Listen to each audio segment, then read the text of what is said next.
Hello, everyone. My name is Riley, and I'm here with my pal Matt. We want to welcome you to our podcast, Quadrant for Politics.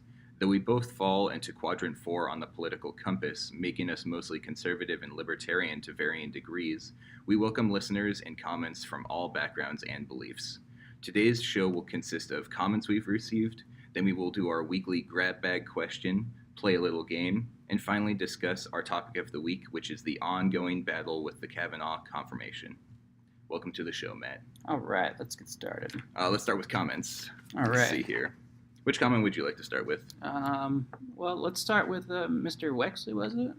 Chase Wexley. Okay, yes. This comment, I believe, came from YouTube, and this is And it was on episode 2. Yeah, this is a fantastic comment we Or received. episode 1, I don't remember. But... Yeah. From Chase Wexley, and he says, "Your podcast is pure trash. Go worship Trump, assholes." Now, what I really liked about that one, what was just excellent about that one, was the fact that had he actually listened to it, I think about 85% of what we said about Trump in there was negative. So it's probably because it was posted to the Seattle page or whatnot. Yeah. So that person probably just saw the word conservative, libertarian, and decided that's our view when it's really not.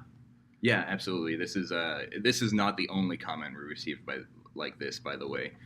We received several comments about just assuming that we love Trump and that we are the typical Republicans. Not even, it's just the typical left idea of Republicans who don't listen to any other's opinions and stuff like that. That's not what we're like. Do you have a MAGA hat? I do not have a MAGA hat. I don't have a... Oh, is it MAGA? Yeah, MAGA. see, I don't even... I don't have one. We don't even have it right. But I think that this comment goes to show that this is the reason why some people hate the left, is because they're not even willing to give you a chance, you know? And, I mean, that can go for both sides, but... Oh, absolutely, you know, yeah. It's just a symptom of America right now. Maybe not the left, but it goes to show that in politics, people just aren't willing to open their mind and listen to other people's opinions.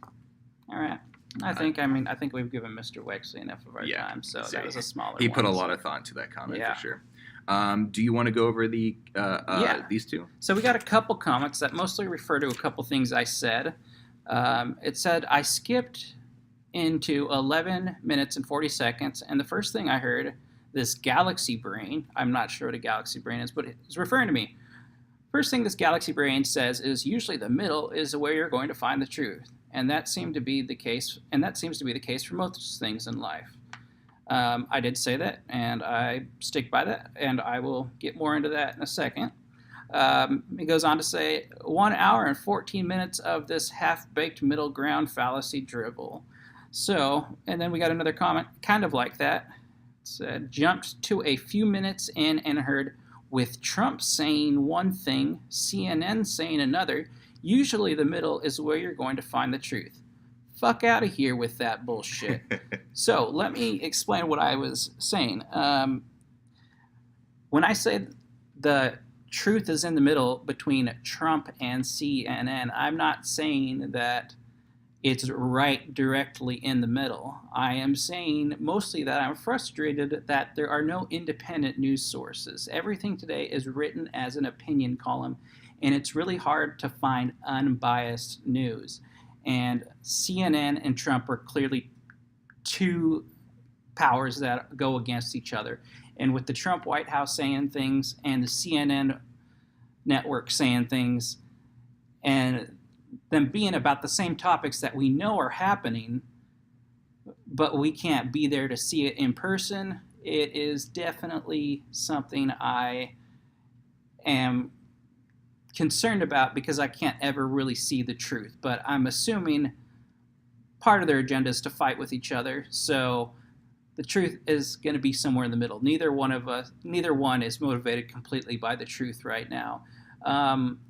And as far as the truth usually being in the middle, I didn't mean that for all politics. I just meant for pretty much all disagreements in life. When you have extremists on one side or extremists on the other, usually the correct beliefs are going to be somewhere in the middle.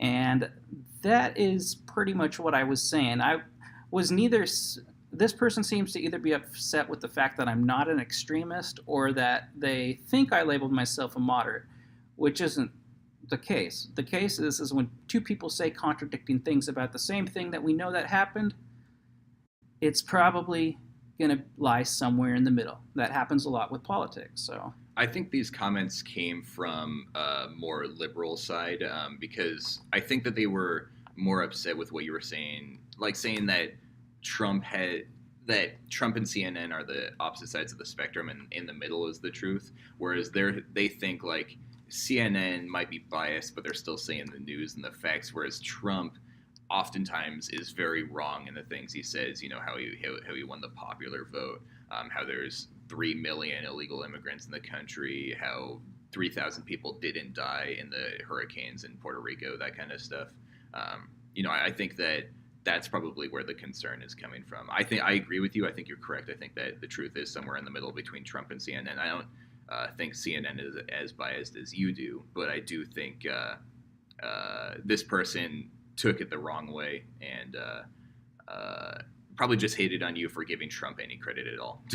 That's probably the case, but if I made the mistake of sounding like I was too moderate or just willing to go with the middle to get along, I apologize. But besides that, I do not think that was the point that person was getting across at. So I will say that I still believe the truth is in the middle, but I am not an extremist and I'm not a moderate. You know, it's unfortunate that being moderate is such a dirty word these days. Yeah, you brought that up. And I feel that being a moderate is good for the country. Like, if you're actually a moderate, then that's great. But, like, what are you a moderate on? You can't just be evenly in the middle, 50 on each issue. But if you tend to be a moderate because you're more liberal on some things, more conservative on others, that's awesome. Or if you tend to see both sides, that's awesome. But if I get the reason people are, don't like the term, because for some people it's just a reason to say, like, I don't want to have to think, or, both parties are right, Well, I think the reason why it's looked on as a dirty term these days is because both far right and far left view it as, if you're not with us, you're against us. And so if you're moderate, it's just like, you are against us. I don't care if you agree with me on half the things, you are against me. And I think that's pretty bullshit. And I think we've talked about this before, but it's kind of like how a lot of the Republicans in the legislature come in under fire because they won't support the Trump craziness. But a lot of times they'll still support bills that he signs into law or people he puts up for different nominations. But it doesn't mean they support his crazy, and they are still Republican at heart. But a lot of the MAGA Republicans have decided to disown those and call them liberals and whatnot. And later on, I'm going to mention something about Lindsey Graham, who lately has been considered, pretty much a rhino Republican in name only. But he's actually had some pretty strong conservative moments lately. So I think people just need to... What's a rhino Republican? A rhino, it stands for Republican in name only.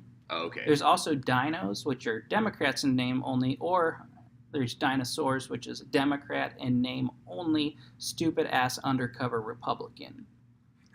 So that's funny. Anyway, those questions came from Captain_Toter and Stranger Mouse, just for reference. Thanks for writing in. We appreciate the comments. Let me see here. This one is about Libertarian, so I will go ahead and take this one because I am the Libertarian on the show. This one is from I Eat Time 20. They say, I won't check it out, referring to our podcast. I have surrounded myself with libertarian ideology for the better part of 6 years. As evidenced from discussions, I tend to know more about the history and ethic of libertarianism than your average internet libertarian, and I've rejected it. The deontological, I don't know what that word is. He's throwing out big words at me, and I just fuck off with that nonsense. The deontological ones cannot be argued with because they have accepted their worldview via declaration rather than proof, and the consequentialists all admit compromises with terrible socialists in order to be remotely practical. It's been about 3 years and I haven't heard a libertarian write or say anything surprising or unexpected, so I'm good. My response to this is that this guy seems to think about libertarians the way he actually is. He says libertarians can't be argued with because they have accepted their worldview via declaration rather than proof. And it just seems like this comment is declaration rather than proof in his own way. But this comes across as a hate comment for libertarians, but I'm not necessarily offended by it. Like, if that's the way he feels, then he is welcome to feel that way. And there's if you don't think that the libertarian way of doing government is a good way to do it, then you're welcome to have that opinion. I disagree, and that's the beautiful thing about politics, is that we can come together and have these discussions if you have an open mind. I think that's what can make politics really good. However, I do want to say that I have an opinion about libertarianism that might be something surprising or unexpected that he hasn't heard, and it's something I've brought up on the show before. I believe in either our introduction episode or episode 0. I don't think that a libertarian government would have worked before the internet existed. I think the internet and the advance of technology is what makes libertarianism possible. And I think before those times that regulations were needed, I think government was needed because we didn't have the internet to keep us close together, to make discussion and protest so easy and accessible. And I think that the internet has just made the government almost unnecessary because we can communicate with each other. It's made the world so much smaller, whereas before it's like if you weren't watching the news 24/7, you didn't really know what was going on in the world outside of seeing the headlines and hearing rumors and discussions. So I think that might be a libertarian thought that he would feel is surprising or unexpected. I don't know. I don't know, but what do you think about, despite whether this person makes their decision via declaration rather than proof, how do you respond to that? Do you think that you do that? No, because I disagree with libertarians on a couple things. Libertarians are severely against the death penalty, whereas I myself think that I think the death penalty is necessary. Libertarians are also fully believing in privatizing everything, including the police force. And I'm not sure. I'm still questioning that. I don't know if that's exactly the right way to do things. So no, I don't. I don't think that I don't go onto the libertarian websites and believe everything as the Bible. I don't go on there and say this is the word of law and I believe everything that they do. I think I try my best to have an open mind, and that's why I think that we have this podcast, is because you and I both are willing to listen to opposite opinions. So what about the fact, though, that you say you're going to vote libertarian down the ballot? The reason I vote libertarian down the ballot because they do not have a chance and they need all the support they get. Once libertarians are put on the stage, then I will take more consideration to who I'm voting for. But as of right now, they need that support. And then when they're put on the stage, it's like, even if it's a bad libertarian, it's probably still more along my ideology than whoever the Republican or Democrat is. So what if you get a libertarian Trump, though? Because I usually vote Republican, but in the beginning, I wasn't willing to for Trump. When Trump started out, I was like, I kind of like Trump because he seemed like the most libertarian of all the candidates. Now we know that that's absolutely not the truth. He is very authoritative. But in the beginning, I was like, ooh, yeah, I'd rather have Trump than all those other guys. And then I actually started listening to the things he was saying, and I was like, ooh, no, that's not libertarian, But isn't, I mean, I don't know. I guess we could get into so that. You're saying if like a libertarian was a crazy person, like if Kanye West went on the stage and was like, I'm a libertarian. Yeah. Using Kanye West specifically, I don't think I could see myself voting. I think I'd rather vote for Hillary Clinton than Kanye West. But I do think that one of the reasons why I'm not a fan of Donald Trump is because he doesn't have any experience. He is a complete outsider, and I don't necessarily think that is what I want in a president or a politician. So yes, once libertarians are put on the stage and given a better chance, then I will take more consideration into it. And yes, if a libertarian went off and was fucking crazy or a criminal, then no, I probably would not vote for him. So for now, you're doing it in protest, pretty much. I would say more in support than protest. Okay, well, protest to the system. Yeah. Gotcha. All right, so we got one more, I think, we got two more. Yeah. So let's go on to Oxer. It says there are a lot of use of political tribe buzzwords that makes me think they are just more of the same BS that is on the internet and airwaves. And when he says they, talking about the podcast. One of the first things said was something along the lines of not liking SJWs. I'm not black, not some black masked protester that is fucking up the streets screaming ACAB, which is, what's it? All cops are bastards. Yeah. But I do think there is injustice in this country, and I vote accordingly. I think the challenges of our history and what we have overcome as a nation make us unlike any place in the world. That we continue to grow and confront the past is something that I am proud of as an American. We'll never arrive at our highest ideals, but we continue. But that we continue is the story of America. And then he goes on to say, I think it's easy to say that slavery was/is wrong, or it's easy to say that we shouldn't have the second sex, but we still retain that kind of caste of master in our society. He says the struggle will continue for decades to come because we cannot end oppression without fully freeing the mind of the oppressor. So first off, I pretty much agree with what this person's saying. Like, okay, if you're not out there blocking our streets, if you've somehow managed to, keep your protesting on your weekends instead of 9 to 5, like on the weekdays, if you're not flipping over police cars, if you're not acting like a maniac or just supporting far, far left ideas, then I agree, you're not a social justice warrior. I also agree with things like slavery still has an effect today. I also agree with things like we still have to look at our past actions and how they play into today. I fully agree with the concept that oppression still exists. What I don't like is when it's used as an excuse for things. And I have a lot of people that say, you're a white male, you can't understand what it's like blank. You don't know what it's like to feel the oppression of a black person. You don't know what it's like to be a woman getting catcalls. And you know what I say to that? I say, you're absolutely correct. But don't say I don't have a voice because of those things. I'm still speaking from my experience just like you're speaking from your experience.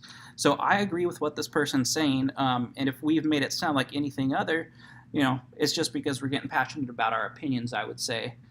But I like what this guy said. So what do you think? I want to read his second paragraph in full just so that we have it clear, because I think he said some important stuff here. He says, I think it is easy to say that slavery is wrong and that it should be ended. Much of the progress of our nation from abolition to the civil rights movement was about that.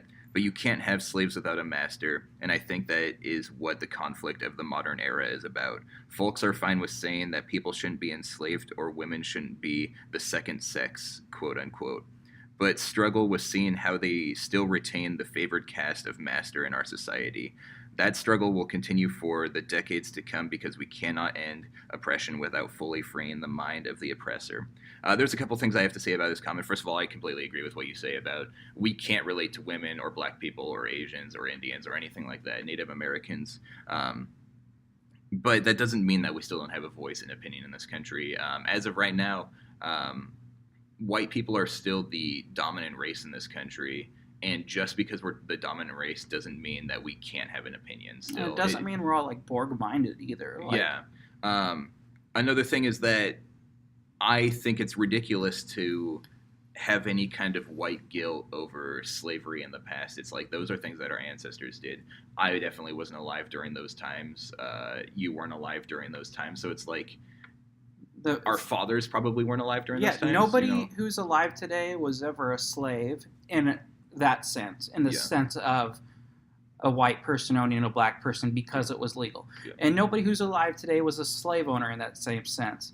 And does that mean the effects aren't still there? No. Does that mean that we still have lessons to learn? Obviously we do. But to say that, we don't get a voice because of what our ancestors did, like, screw that, And not only that, but our government does a really good job.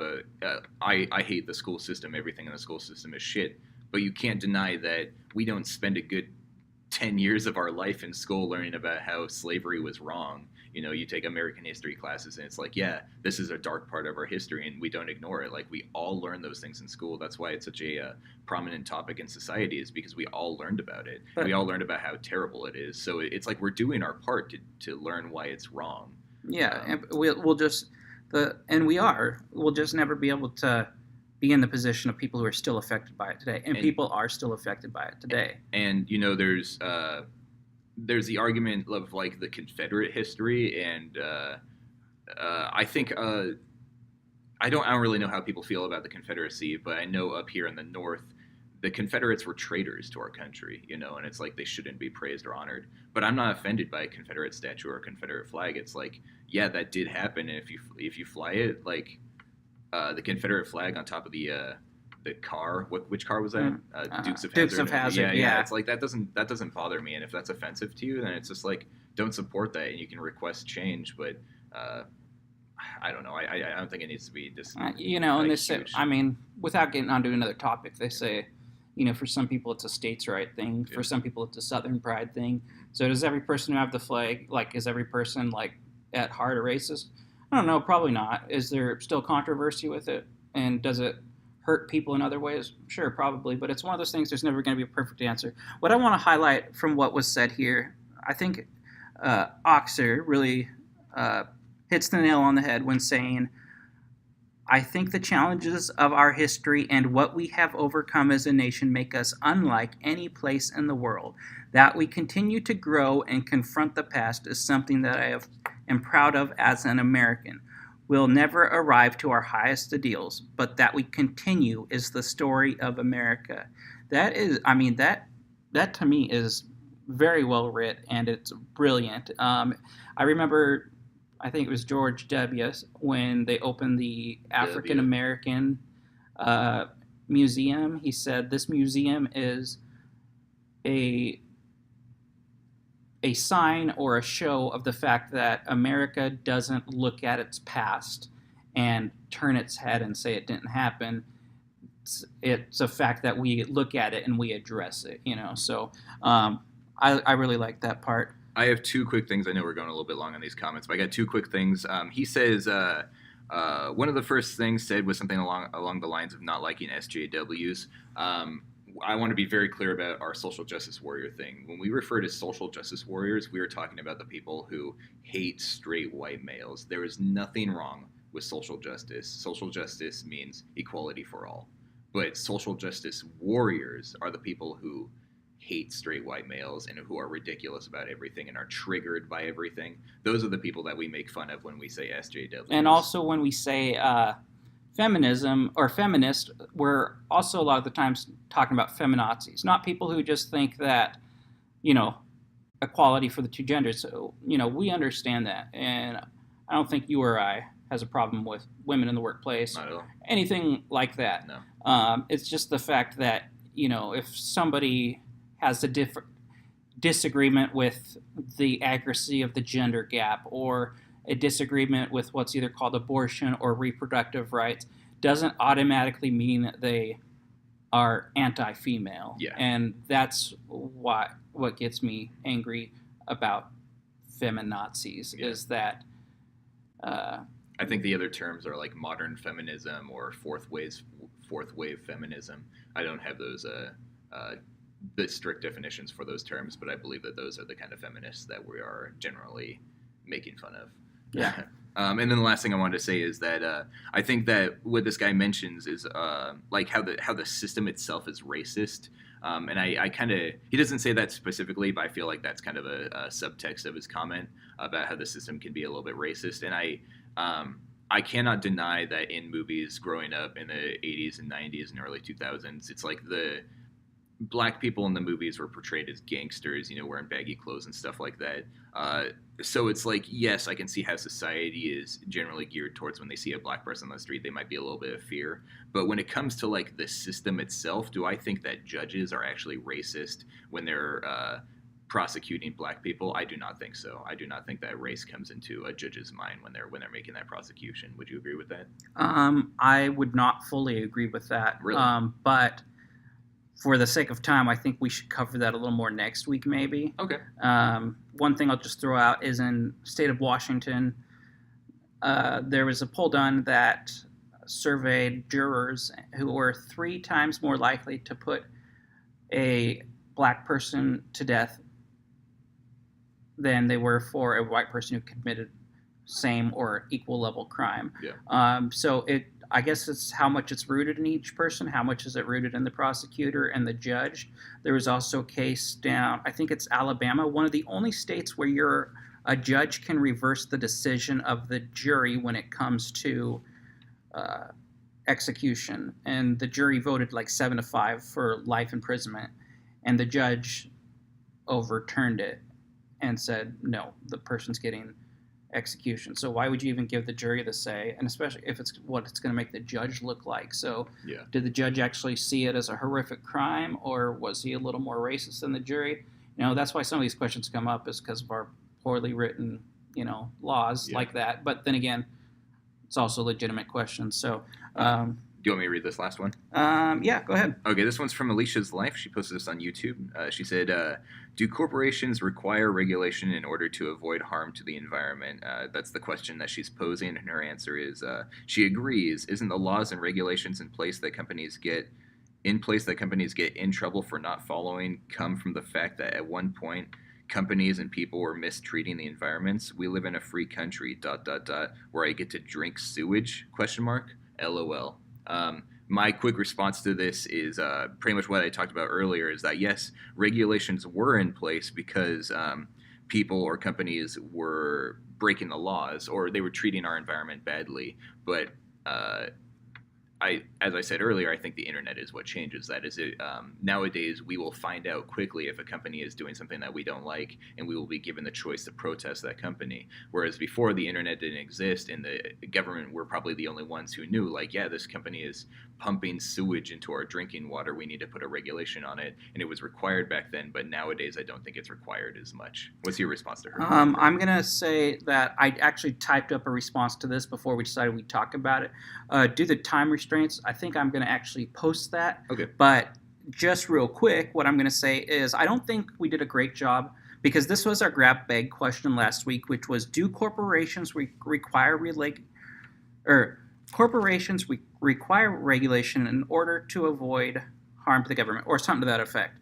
And we both said disagree or strongly disagree. She says agree. And part of the problem is I think we didn't clarify what regulation is. In some cases, laws are being created in which certain divisions of companies are having to be shut down. Employees are losing their job over just ridiculously written laws, or a plant might have to be shut down because of its proximity to, the ocean, or how much pollutants it's putting in the air, when the cost of what the regulation is costing in terms of jobs and in terms of human suffering is more than a little bit of smoke in the air. I have a much better, well-written response, but I think that's a great question she has here, and I look forward to following up with it on. I'll have that response on YouTube probably tomorrow or the next day. Awesome. Well, Matt is choosing the grab bag question. I just want to say thank you so much for the comments and writing in. We really appreciate it. That's the whole point of this podcast, is we want to open a discussion, and we can only do that with comments from the community. So please continue writing in. Leave us a comment on YouTube or SoundCloud, or if I post this on Reddit, feel free to post comments on Reddit. Also, our email is quadrant4politics@gmail.com. That's the number 4, quadrant4politics@gmail.com. Keep the comments coming. We really appreciate them. They're great for discussion. And now it's time for our grab bag question. Please read it aloud, Matt. All right. So this is before we begin, this is a question that randomly selected from the political compass test. Correct. We're eventually going to go through all of them, is the goal. And we got question number 55 out of 62. Awesome. We've already gone through 1 through, I think, 10, and then another random one. Yeah. And this question is, or it's not a question, it's a statement, and then we either agree or disagree, or strongly agree or strongly disagree. Some people are naturally unlucky. Oh, this is a dumb one. I don't know that it's a dumb one, because it's a lot about how people think. It's are we all given equal opportunity from birth, or are some people just like they need the help because like they just can't get out of a bad situation? Well, I do believe that your situation that you're born into can be better or worse, but I don't believe in luck in that sense. Like, I think it's more chances. Yeah, so my answer to this is disagree. I do not think some people are more lucky than others, and maybe it's because the word lucky is in there, or sorry, unlucky is in there. I just don't think there are some people who are being punished by the gods more or being favored by the gods more. I think sometimes like you'll see like somebody who experiences a devastating loss and then all of a sudden like another devastating loss, and then maybe their house falls into a river, and then the next day they lose their job. Like, yeah, we in casual conversation we would call that like bad luck. Yeah. Like, what else do you call it? But the fact of the matter is, like, sometimes crap just happens to people, and sometimes when it rains it pours, and other people it seems like they just live life and things just go their way. I don't know that it's a matter of luck. So is everybody's situation different? Do people live in different circumstances and situations? Absolutely. Are some people just more prone to bad things happening? No. Do some bad things just happen to some people more? Yeah. I think luck can also be determined on how you view things. If an event happens to you, you get the choice of making it positive or negative. You know, it's how you perceive it. Sure, your house falling into the river might be a bad thing, but a very positive person can be like, hey, you know, this is my opportunity to move somewhere else. You know, and so I think that I don't necessarily believe in luck. It seems like a mystical thing to me. But what was the question or statement again? Statement is some people are naturally unlucky. I would say strongly disagree then. Okay. And you said what? What? I don't know what I originally said when answering it. I think because the word unlucky is there, and Riley probably thinks this is silly because I'm a theist, not an atheist, but I think the word unlucky discredits the question, and I would also answer strongly disagree. If it was, you know, some people have a harder time getting out of circumstances than other people in the same circumstances, I might say disagree, as to where, like in America, we all have a chance. But because it involves luck, I would also say strongly disagree. Cool. And I think where this falls at on the where do you think it ends on the compass? On the compass, and I actually looked at that. On the compass, it said, you know, I want to give, like it said frequently asked questions, and one of the frequently asked questions is like, I'd like to give this out in a classroom setting. Can I get the way you guys grade the test? And they're like, absolutely not. It is our secret formula, blah, blah, blah, yeah. Which is fine. But so my theory on how this falls in there is I would say people who are more emotional rather than logical, who believe that, you know, certain people need more help, certain people maybe need more handouts, for lack of a better term, because things just aren't going well in their life, and so they need that boost from the taxpayer. And I'm not trying to say this in a negative way. I'm just trying to think of where it comes from on there. So I'm thinking a liberal person might be more likely to say agree. But then again, if they're reading it like we are, where the word's unlucky. So again, that's another problem. You know, we are not saying we fully love or endorse the questions or the test. We just like the concept. For this question, though, it is one that when you put the word unlucky in there, it throws off how you might otherwise answer it. So if this was the only question on the test and someone answered strongly agree, where do you think they would end up on the compass? Probably pretty far left. I don't know. How far up or down? Authoritative or libertarian? I don't know. Well, actually, we got to talk about that later because I reread how it works, and actually the left and the right is supposed to be more economic, as to where socially is supposed to be more up and down. Oh, that's strange. It is strange. But anyway. This is why we don't fully support those. Again, we're talking about the concept of it. Yeah. And usually up and down, authoritarian and libertarian, we think of as like government involvement. And then left and right, we think of as social issues. But the test says otherwise. In any case, I don't know what it would do for people in terms of, I guess maybe it would make them a little more willing to spend other people's dollars. Yeah, I would put so. this. I would put this in the top left because the top left, yeah, because I feel like which is the left authoritarian. The Democrat liberal idea is that we need to help people who are in need, and I think that they believe that some people are just unlucky and that they need help. That could be a whole other conversation. There's some other ideas I could have about that, but I do think that it would be probably top left. I think I'd agree. So do you want to jump into a game? Yeah, so last week I mentioned, to the surprise of Riley, that we were going to play a little game called Clinton, Bush, Obama, Trump. The point of this is just really to throw something else in there and see how it plays into our podcast. We're still relatively new. So throwing some variety. Exactly, get some variety in there. The way I wrote these questions, I was going to do quotes, but I ended up not putting as much time in this as I wanted to because of a busy week and whatnot. So it's a little bit more about my interest in government. One thing I think that's different between me and you is like I really, not just idea and politics, I really like the government, how it's set up, or I like the concept of it. I like thinking about the three different branches, how they work together, how they need to stop each other, the checks and balances. So that's kind of more where my focus was with these questions. So let's see if you can answer these, Riley. And I think the government's trash, so I don't know anything about it. Awesome. Let's see how hard you fail. So you're going to say something, and then I have to guess Clinton, Bush, Obama, or Trump. Yes. Okay. The only one of the four that unseated an incumbent president. Clinton. That's correct. Awesome. He took over for Bush Sr. Unseated Bush Sr. in 1992. Okay. The highest single month of unemployment was 10%. Took place during which presidency? Bush. Correct answer is Obama, but Really? It was in October of 2009.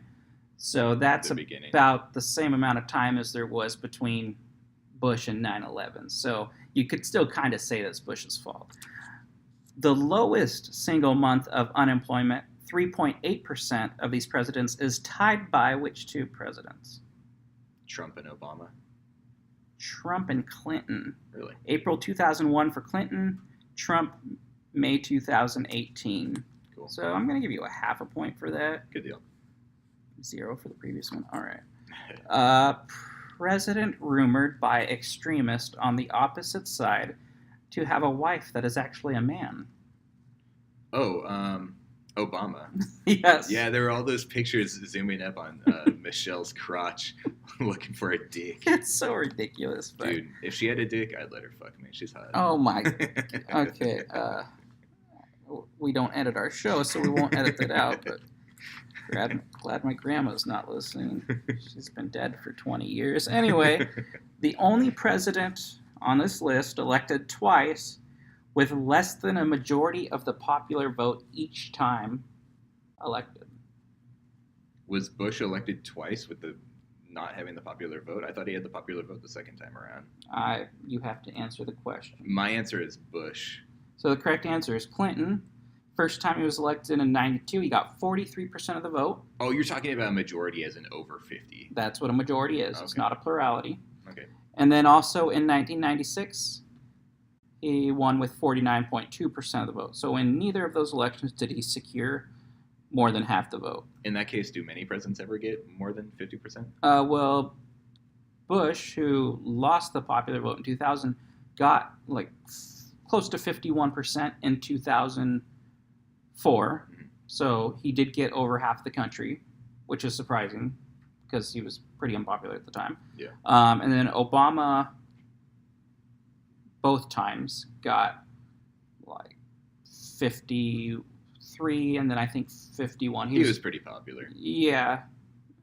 But his number the second time was pretty close to Romney's. He definitely wiped Romney in the Electoral College, but his percentage was pretty close. The only president ever to be reelected to a second term with fewer electoral votes than the first time around. With fewer electoral votes than this? Than the first time around. You just told me Obama wasn't like that, so I'm going to guess Clinton. I just told you Obama wasn't like what? You said that Obama wiped Mitt Romney at the Electoral College. He did, but he also, by a larger extent, whipped McCain. So the correct answer is Obama. Oh, fuck. He got 365 electoral votes the first time, 332 the second time. Every other president has either not been elected a second time or has gotten more votes. There might be one from like the 1800s, but let's talk about now, and especially as it pertains to this four. Yeah, we're just talking about these four. But in general, he's known as the only one who has gone down. And I got the numbers up here. Clinton went from 370 to 379. Bush went from 271 to 286. Trump hasn't had a second term. And then Obama went from 365 to 332. So moving on. Let's see. You're not doing very good, Riley. I'm sorry. There should have been a punishment. That's fun, though. All right. Generally regarded as having both the highest approval rating and lowest approval rating of any president. Highest and lowest? So consider that approval ratings are done. Fuck, that's every president. Yeah, but this person had, I guess you could say, the biggest margin. Wait, at the same time? Not at the same time, different no. times? At different times in his presidency. Oh, man. Clinton. Incorrect. It was actually George W. Bush, Huh. who had 90% approval after September 11th and about 22% approval by the end of his second term. Yeah. See, I was going with Clinton. That would have been a good guess because the country really united after 9/11, but I was figuring Clinton because of the sexual allegations. Those both make sense. And honestly, I looked at a few different ones. I've seen this reported again and again, but actually there are a couple of studies, not studies. Well, polls can only be trusted so much. A couple of polls that didn't show the same thing, but most of the polls did. So, all right. So we're on question 8 out of 12. Which president raised the salary for future presidents from $200,000 to $400,000? Obama, right? Ooh, I'm sorry. That was actually Clinton. Really? Yep. Brutal. Oldest president at time of election. Record for this, not of the four. Not of the four? Not of the four, but still, has the record for being the oldest president. It's still Trump, right? That is correct. Yeah, Finally because got. he was an old fucker, 71. Yeah. Let's see. Last president to name a Chief Justice of the United States. Chief Justice. I don't 100% know what that is. So people usually refer to this as the Chief Justice of the Supreme Court, which the correct term is actually Chief Justice of the United States. But anyway, it's the... Who's the current Chief Justice? This probably still wouldn't help you because...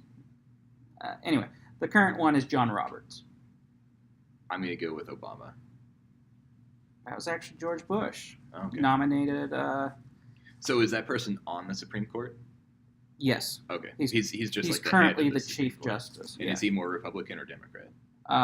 He is more conservative because they're not partisan people. Right. At least they're not supposed to be. Okay. The only president who has not appointed a female to the Supreme Court of these four. To this Trump then, because he's only had one so far, and it was a dude. Well, sorry, no, he's had 2 nominations because I also included in here. So Trump has nominated Gorsuch and Kavanaugh. Yeah. Neither of them are female. Correct. Bush nominated Harriet Miers, who she withdrew herself because of a lot of... you're talking about nominated. That's what I said. I said nominated, so... I'm still going with Trump. She withdrew herself because of certain, unpopularity. He then went on John Roberts and Samuel Alito, who both got confirmed. Obama nominated both Sonia Sotomayor and Alina Kagan, who were both females, both got confirmed. And Clinton put on our favorite, Ruth Bader Ginsburg. Really? And also Stephen Breyer. So I was right. You were right, but Awesome. Bush did not have a female confirmation. Okay. But he did nominate one. You were trying to trick me with that. I was, yes, that was the point. But you did answer Trump, so you won. Okay. And the only president, final question, this is the only president ever for this question. Okay. Not of the four. Only president to have both parents alive post-presidency.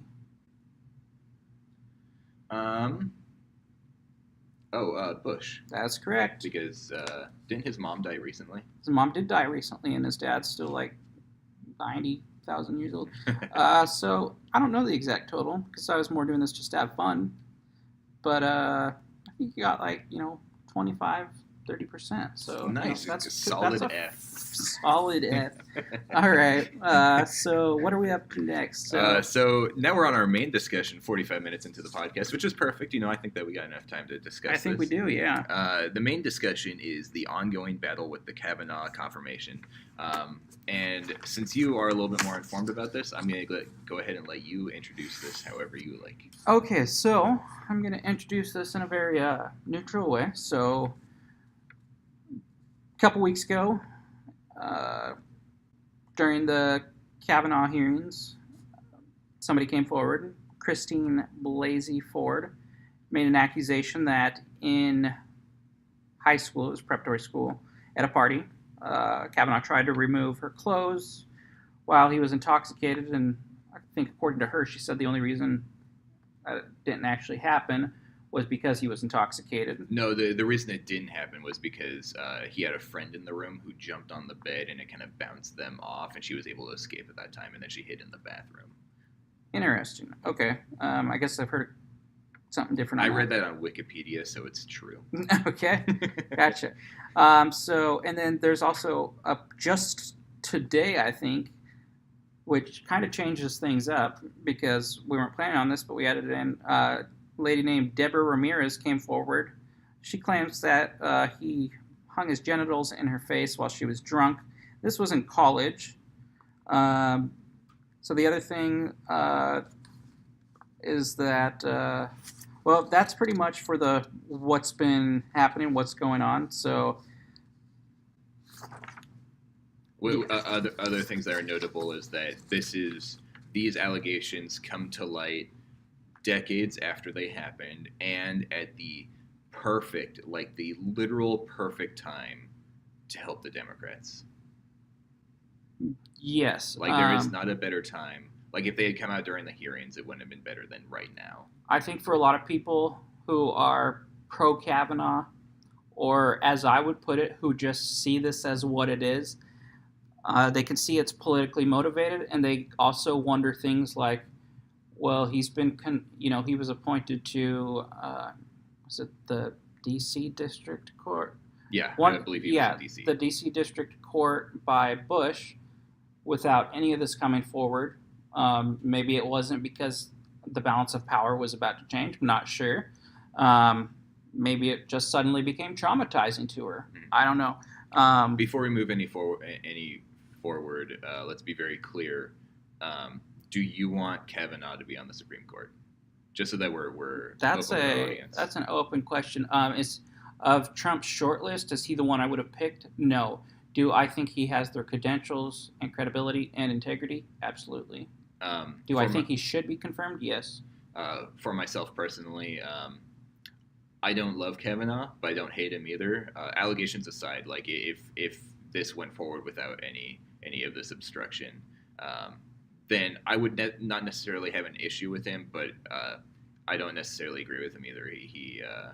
I disagree with him on abortion and his security of the country issues, privately viewing over them, NSA kind of stuff. Okay. His opinions on that I disagree with those quite a bit. But either way, I don't think he's bad, especially coming from Trump. I'm always worried that Trump is going to pick fucking someone crazy, and Kavanaugh's a pretty tame person. Well, and of Trump's shortlist, I actually went through, because I'm a nerd, I went through and I read a bunch of the rulings, not full, but the summaries of the rulings of the people, the top 5 people Trump was going to pick. There was only one person that I was really concerned that he might actually pick, which was his name's Amul Thapar. Okay. He was a top, he was somebody Mitch McConnell really wanted him to pick. He's the only Indian American on the court. Some of the decisions I read, First and foremost, the most important thing to me in a Supreme Court justice, besides the fact, like, yeah, you can't be raping people, or, your past can't be really sketchy. You have to have good character. But when it comes to the job itself, your job is to interpret the Constitution. Your job is not to make or apply new laws. It's to decide whether or not. Which we both know that that's not how the two-party system plays that game. It's not even a matter of the two-party system, because the fact is the court is constantly doing this. Yeah. And the legislator could jump in, or the executive branch could jump in, or the people could jump in and say that, you guys just changed things. I'm going to say something really unpopular, which is that the gay marriage case from 2015, I don't have a problem with what the ruling is. I have a problem that they made law. 5 lawyers in robes basically changed a long-standing precedent throughout the entire nation. I think there needs to be a change in the way. So it's not necessarily the law itself, but that it's that they had that much power, that what states had been voting on for the decade previous to that and coming to their own decisions on, and what district courts were ruling on at different levels. All it took was 5 of them just to say, and it was like pretty much 5 different reasons. They all quoted different amendments or different reasons that denying gay marriage was unconstitutional. I don't have a problem with the fact that it was legal. I knew it would eventually become legal anyway, and it doesn't really matter to me.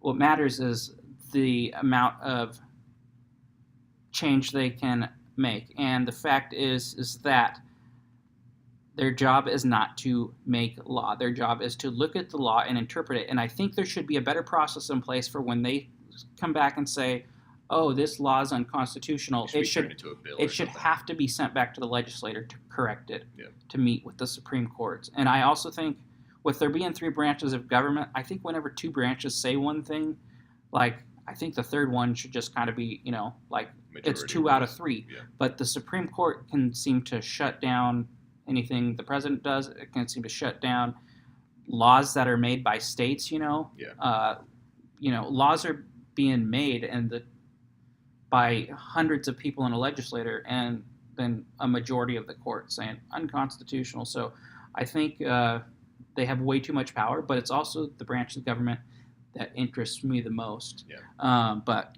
we're getting far off topic. We are getting far off topic. The Kavanaugh because I'm excited about it. The Kavanaugh situation. What is your opinion? My opinion is there's 2 parts to this. There's, did it really happen? And if it really happened, does it matter? Now, let me address this in a few different ways. So 1, do I think it happened? I would say probably not, but I will never really know, as long as he keeps denying it and they keep going for it, or going forward with the process. I do not think we'll ever really know the full truth. I think it is highly concerning that this is being brought up, not just as he's nominated to the court, but as they're about to close the confirmation hearings. The fact is, Senator Feinstein had she had a letter from Dr. Ford about this incident, and she says, which I will give her some credit for, she says that the only reason she did not present it is because Dr. Ford she wanted to remain anonymous at that time. Yeah. Of course, it's still really weird to me that all of a sudden she wants to become not anonymous at that time. Now, I've had discussions with other people where I've gotten in trouble because I'm saying what is the proper time frame for a woman to not be traumatized anymore. And that's not what this issue is about, because this happened back in the 80s when he was 17. He's now, I think, 53 years old. I think we can all agree the 2-week difference isn't when she quit being traumatized. Now, if it's a fact no, I'm seeing him on TV, it's coming back to me, that's one thing. But I think the smells of something completely different. And what he's accused of, the second one, we haven't had much time to investigate, so I'm going to hold off on mentioning what is going on there because I haven't really looked into it. I don't think either of us have that much. But he tried to push her down and take her clothes off, but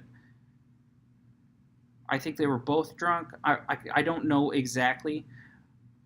So I think that's a pretty heavy accusation, but he didn't actually rape her. I don't think either woman said whether they were drunk, but I think it's safe to assume that if he was drunk and they were at a party where drinking was taking place, that they were probably taking drinks themselves. It's very rare that you see a group of people drinking, and unless they're sober, like myself, I don't drink alcohol in any way, shape, or form, but I feel like most people do, especially when they're in a party setting where all of their friends are. Yeah, and I guess you mentioned that somebody jumped onto the bed and bounced them off and she got away. It's like, what would have happened had that not happened? Would he have proceeded to fully rape her, or would he have accepted her no as in no? Like I heard she said no twice or something, which once should have to be enough. I get that, but when you're talking about intoxicated people, and then you have things like Joe Biden said, men, if women are intoxicated, they can't give consent. Well, what about the men? What if the man's intoxicated? If the sexes are equal, as the courts have determined they are, then it has to work both ways. So I don't know that it happened. I don't think it happened. But do I want to be judged for what I did when I was 17 later in life? I don't think so. And it kind of comes down to, like, is this something that is so severe that you wouldn't want somebody on the court for it because of what they did as a teenager? I don't know. To me, that's hard to answer. For some people, it's a clear no. I think the chairman of the Judiciary Committee said, even if this did happen, we can't, what's that say about a man who's now 53, and has a family and kids and has been of good character. And that's a good point. But then again, if you're pushing a woman down against her will, I don't know. We didn't see the thing play out. It just smells of dirty politics. I get why the Democrats are frustrated still because of the Merrick Garland thing. But that's in the past. And the fact is, Trump's not on a term that's running out. So if their goal is to stop another conservative justice, they're either going to have to be fine with an 8-person court for the next 2 years while he's president, or they're going to have to accept somebody. And like some people, some liberals have, at least one liberal came forward and said that she is a liberal. She loves Ruth Bader Ginsburg, but she knows Kavanaugh personally. She said this before the allegations came forward. She said, considering the fact that the presidency and the Republican are both held by the Senate, Kavanaugh's the best we could ask for, because she knew him personally. This was before any of the allegations. Yep. And so I think it's something you're not going to be able to prove years later, and right now it's just dirty politics to me. The only thing where I would say I know for certain he should not be on the court is if he's lying about it. If he comes out and says he lied about it? If he's... Or if there's proof that shows he lied about it? Yes, if he's saying right now, I absolutely... without a doubt, unequivocally, blah, blah, blah, deny that it happened, and then some proof comes about, which I don't think it will, because, again, we're talking decades later. But let's say if somebody came forward and he said, yes, I made choices when I was younger and I was in a bad position, that might have been political suicide for him. He might not have gotten on the court.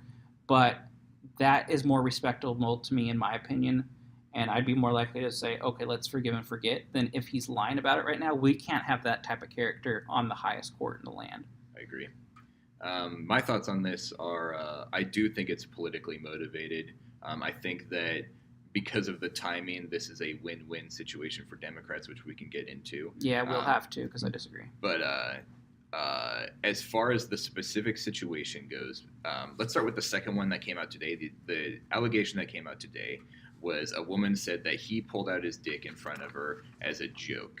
And the law currently is that that's wrong. It's indecent exposure. Myself, personally, I do not have an issue with that. We discussed it on the Louis C.K. episode, either 0 or 1, where I said that I think people showing their genitals in public should not be against the law. So that one does not bother me at all. Well, I think with that one, I would think the opposite way of you. I think it is absolutely inappropriate, and that's just because we believe different things about, nudity and, morality. But let's say he did actually do it, and it comes down to indecent exposure. Is indecent exposure at the age of 17 something that should stop you from getting a promotion at the age of 53? The way the law stands right now, no, because when you hit 18, your records are pretty much scrubbed. In my personal opinion, and this relates to our age of consent discussion last week, where I said that children or younger people, 13, 14, and older, should be treated as adults. I think, in my personal opinion, then yes, I think that crimes committed when you're 17 should affect you your entire life until you've paid the price. Like if you went to jail and paid the price, I think that it shouldn't affect you in your life anymore. But well, if a murderer is sentenced to 25 years, we don't then eventually want him on the Supreme Court. So, I think that people can be rehabilitated. I think people can be rehabilitated, and I think there can be redemption. I think there can only, realistically, they can only go so far in this lifetime, though. Like, we're not going to see a murderer become a Supreme Court justice, because it's just not going to happen. It's not realistic right now. Mm-hmm. So, also, there's laws preventing felons from moving up governments. I mean, when you fill an application, you have to put, "Are you a felon?" and that's a felony. But for this position, they're the only requirement. You don't even have to be a lawyer first. I think you just have to be appointed by the president and approved by the Supreme Court. But talking about Christine Ford, that's her name, right? Christine Ford? Yes. Talking about her, I am not the type of person to believe victims unequivocally whenever they come out and say something. I do understand that sexual assault is a hard thing to come forward with, but I believe in facts and proof. And she... this is politically motivated, I fully believe, but she does have enough, not evidence, but reasoning to make it investigated. Like, she has her notes from her therapist meeting saying that she was almost raped by someone who was high up in the government in Washington, D.C. Those notes But she didn't name out. Kavanaugh? She didn't name anyone, no. And then there were also the alumni from the school that she went to saying that this kind of stuff is all too common. And Kavanaugh said what happens at the school stays at the school. Yeah. Which and then also his friend who is in the room, who is blackout drunk. He does not remember the event because he was blackout drunk, and he has an entire novel autobiography talking about how he's been an alcoholic his entire life, and talking about kind of risky events that happened while he was in high school. So I think that there's enough supporting, I don't want to say evidence, but just conclusions to make her case worth investigating and delaying the hearing. I absolutely believe that. Whether or not he is going to be, I do not think that there is going to be any proof. I think that they will do the investigation and not find any proof. I think that the only way you can find proof is like a rape kit, and it's been too many years to do that. And I think she's taking a shower in that amount of time. Yeah, exactly, right? And unless there's video, pretty much in audio, or like I wouldn't even trust one witness. I would because even 5 witnesses, that can still be politically motivated. Five witnesses might be enough, but you have to prove that you were there. So I mean, yeah. What if 5 witnesses who are there are now hardcore liberals? And I don't just say that because they're liberals. It could be the other side too. Yeah. Like anybody's willing. Anybody's capable of making. If there were people who were there who say yes, I saw it happen, and they have some sort of evidence that they were in the area at the time that they were going to school with these people, then yeah, I would think that would be enough evidence. I think that would be enough evidence to remember when you find not in a Senate hearing, but in the court of law, when you find somebody guilty, it has to be beyond a reasonable doubt, which means that with all the facts on the table, is there anything that creates a doubt in your mind? Are you positive this person's guilty? And I think even if you had 15 people from the party say, yeah, Kavanaugh did this, or I heard about it at the party, or I watched it happen. Saying I heard it at the party is a completely different thing. Well, I'm just saying for something that is so political, like we're not talking about her seeking charges on him or seeking money from him. We're talking about a very political thing. We're talking about a person who could affect policy for years to come, and that's really what this is about. People don't dislike Kavanaugh so much because he's a conservative. It's the fact that he's going to be the 5th conservative and what can happen. Do I think it's going to be as dire as the Democrats think? No, but like that one person I mentioned said, it's who's in power now, it's who was elected to office, and we have to put somebody on the court. What's going to happen, let's say Kavanaugh doesn't get confirmed, what's going to happen is Trump's going to pick somebody else. And if I was him, I'd be like, all right, it's going to be all females going on the court now because we know females get accused less. Yeah. And I would just start picking all the female conservatives and putting them up. So this can't happen. Other things could happen, of course. But this is the one thing, Me Too has been very empowering for people to come out and say, this happened to me. And I'm glad other people are talking about it because now I can talk about it and I feel comfortable in a group setting. On the other side of the coin, it's been something that can also be used as a weapon. Absolutely. And I know that guy, Tony Robinson, the motivational speaker with the giant head, he got in trouble for saying something like that. The giant head. He got in trouble because, he made the slightest remark against Me Too, and you just can't do that in society. But me personally, I don't really care because I'm not that big, I'm not that influential, and if I ever get to be, I still don't care because nobody's going to curtail what I say because of that. And the fact is that the Me Too movement can do damage. And if we're getting to this is what it comes down to. Somebody who's really well despised, a Fox News anchor, Laura Ingraham, I don't know. She wrote a piece that I read from the Fox News website, and it basically said, like, if this is what it's coming to, like, everybody, but especially men, like, are just damned, Yeah. Think about it. Anytime men in power at least. Well, anytime you or I go up for promotion and it's against another female, like if that female says he touched me inappropriately one time, and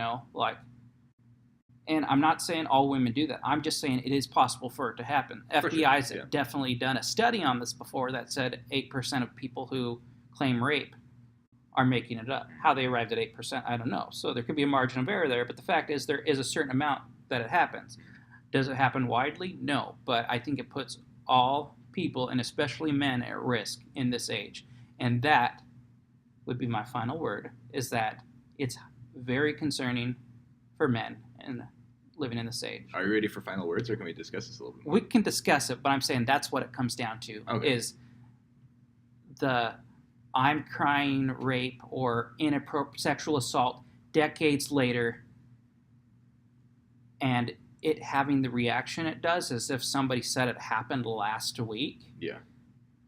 That should concern everybody on both sides of the aisle. And the reason it doesn't is because right now it's political. Mm-hmm. It's political not just with the Kavanaugh confirmation, it's also political with the Me Too movement. We also have to support every person who's been victimized, which I get, but saying that, Me Too is helping a lot of people, but it's harming these other people who are being falsely accused, if that is accurate, it doesn't matter if it's offensive. Yeah.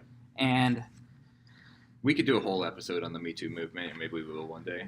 But let's get back to the Kavanaugh. Well, I mean, it all plays into the same thing. I'm on the Kavanaugh thing. Absolutely. That's my point. But what I wanted to say is, I do not think that this is going to affect his what's it called? Confirmation. Yeah, his confirmation. Being confirmed. I think it will just delay it. I do not think that there's any way that they are going to be able to prove that this happened. And even if they do, what he did was against the law. It's aggravated assault. And in my personal opinion, 17 is old enough for a crime that will last your entire life unless you pay the price for it, and he did not pay the price for it. However, the way our government is right now is that when you turn 18, your record is pretty much scrubbed clean unless you did something like murder or super violently rape someone. So are you saying you're fine if he comes out and says, I did do it, but it shouldn't matter because of what the law says? Well, no, I mean, yeah, if it comes out that he did do it, he probably won't get Let's say it comes out that he did do it by the own words of his mouth, though. Then he lied, Exactly. That's my point. That's when it's concerning to me that we put him on the court, is if we find out he's lying. Yeah. But let's jump into why I think this is a win-win situation for the Democrats. Yeah, let's do that, because I think that's crazy. I think this is a win-win situation for the Democrats because if Republicans confirm Kavanaugh, then the Democrats in the vote, the Democrats right now don't hold any political power. So what they care about is the minds of the voters. And if Kavanaugh is confirmed, you can bet your ass that they're going to run on look, Republicans voted in a rapist. They're going to run on that. They're going to say, do not vote Republican because these people voted in a rapist to be on the Supreme Court, and they're going to run with that. If he doesn't get confirmed, then they can go ahead and say, look at the chaos that is in this White House right now. Don't you want someone who doesn't create chaos in the White House? And I think that that's what they'll run on as well. So so you're talking about what they're going to run on for the 2018 midterm elections. For midterms, and then they can use it on the presidential election in 2020 as well. I think that any time that they can create delays and make it seem like chaos is happening in the current government when Republicans are in power, then that is beneficial for them in the minds of the voters. Well, and this is one thing I actually agree with Trump on, is when he calls Democrats obstructionists, because in some ways they are. They're creating chaos in his White House. You can't say that without noticing what the Republicans did with Obama's, what was that guy's name? Merrick Garland. Merrick Garland. Yeah, I mean, that's obstructionist too. I mean, they're just being hypocritical at that point. And I agree with you. And I've mentioned to you, they're just playing games with each other. No, this political system sucks because they can't. I've mentioned to you in person that, like, had I been on the other side, like, I probably would have been like, I'm really pissed that, you know, my president didn't get to pick, you know, his final pick or whatnot. I think he should have been able to. That's my opinion. You know, legally and rightfully, yeah, he probably should have been able to, but we're past that. You know, people said they weren't going to vote. Certain senators said, if it's not Garland, I'm not going to vote for him for confirmation. Well, Neil Gorsuch got that spot. Okay, Neil Gorsuch ultimately replaced Antonin Scalia. Right now, we're talking about who replaces Anthony Kennedy. I think we're a little bit past the, you know, Republicans screwed us. The only argument I would say against that is the fact that Mitch McConnell, who kind of led that whole thing, is still in power. Yeah. But I mean, you can't expect Trump to nominate a liberal. So why do you think it's not a win-win situation for Democrats? I don't think. Okay, so first of all, I guess it depends on what you call a win-win, because I would say that some Democrats are thinking, if we can delay this until after the election, maybe we'll get more votes. That way Kavanaugh doesn't get voted in.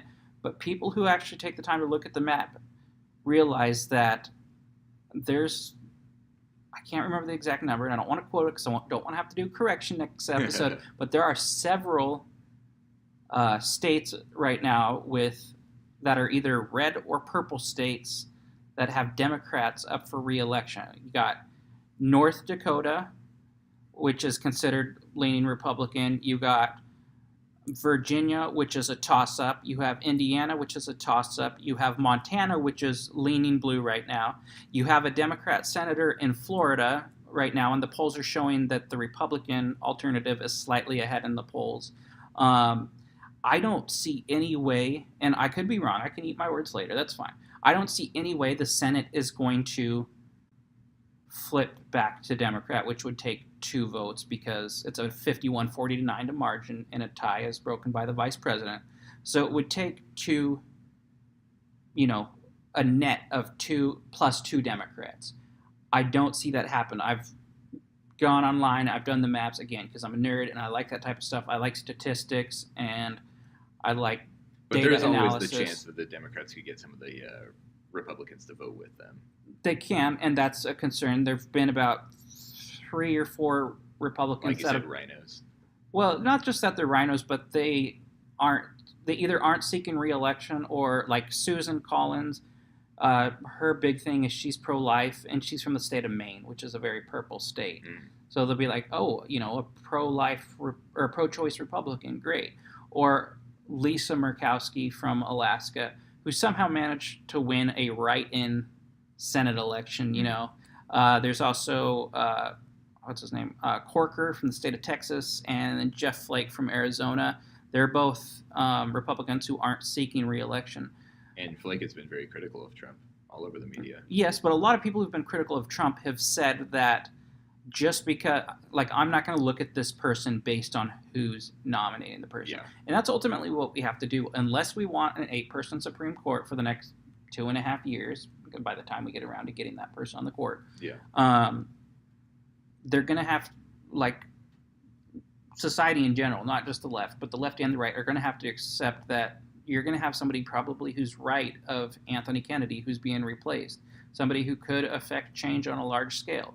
If they decide not to rewrite the laws like they shouldn't be, that's fine, which is a whole other topic. I'd love to discuss that. But so what is your final word? My final word is that, finishing with the win-win thing. The other reason, so I don't see it as win-win because I don't see, the only thing I could see happening after the election is possibly more votes in support of him, because from the polls and projections I've done, which I'm no analysis, but I think the Republicans are going to gain 2 or 3 seats. Could be wrong. As far as what's going to happen with the House, it could go either way, but it doesn't matter because the House doesn't vote on Supreme Court justices. I also don't think it's win-win because I think a lot of people are seeing through this. I think even some on the left are seeing through this. Just like I saw through what the Republicans were doing with Merrick Garland. I saw through it, and I can admit to myself, like, that was pretty messed up. In the end, we got Neil Gorsuch, who I think is better than Merrick Garland, but I still think the wrong process happened. I think if people on the left are honest with themselves, they're going to say, did it happen? I don't know, and I can't know because it was so long ago. So my final word is that I guess we'll never know for sure that it happened. What really matters to me is he lying about it now? If he's not, let's get him confirmed. Let's get him on the court. He's considered well qualified. He's a well-liked person. He's respected by females that he's worked with, females that have clerked for him.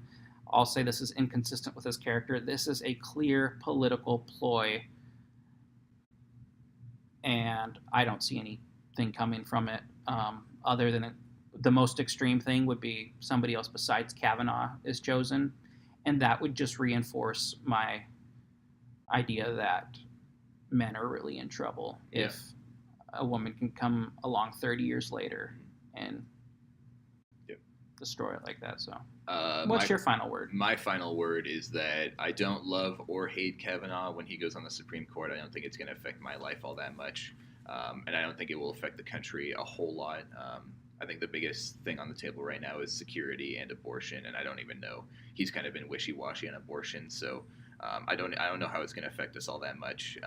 As far as the situation with Christine Ford, I think that it's worth investigating, but I don't think that there's going to be any evidence or proof to make him not be able to be confirmed on the. I think he is going to be on the Supreme Court for sure. And for sure, in a month or two, however long it takes to get this all done.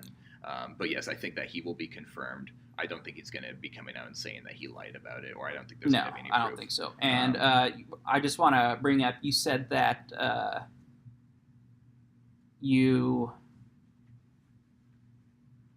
Crap, I don't remember where it's going. Sorry. No worries. But other than that, yeah, that's how I feel about it. I mean, this is clearly politically motivated. And if it did happen, that's a shame. And I feel sorry for her. And, that it can be traumatizing for your whole life. But for her personally, if she doesn't have the proof to back it up, I think that the best thing she can do is just be a strong, independent woman who don't need no man. That is my final fucking word. She don't need no man. All right. Thanks for listening to our podcast. We went a little bit long, but that's okay. It's all right. I hope you guys enjoyed it. Thanks for watching. Thanks for watching all the way through.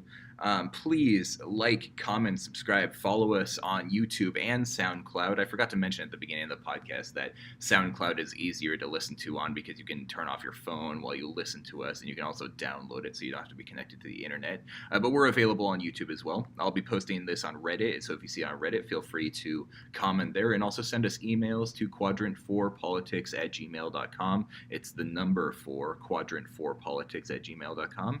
And thanks for listening. Have a good day, everyone.